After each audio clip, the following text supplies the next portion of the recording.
ールハウスが崩壊しております。これはひどいです。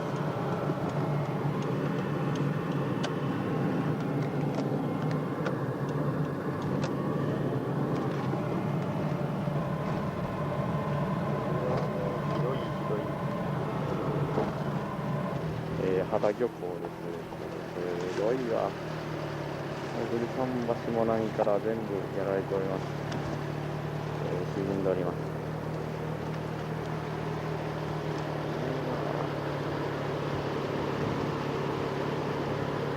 ごいですね。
家が倒壊。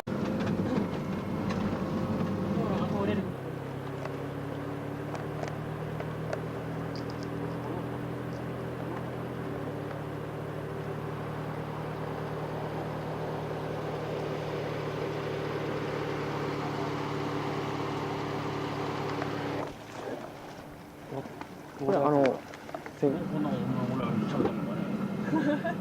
だってもうすぐ次の日。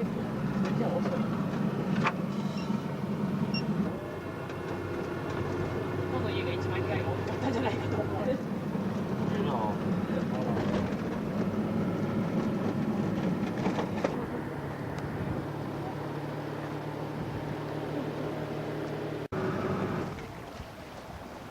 岩起こしみたいなのがいっぱい取れてる。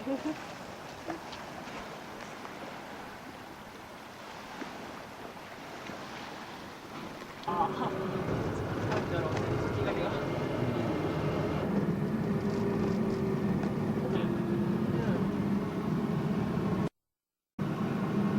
関係ね。これ高いもん絶対に。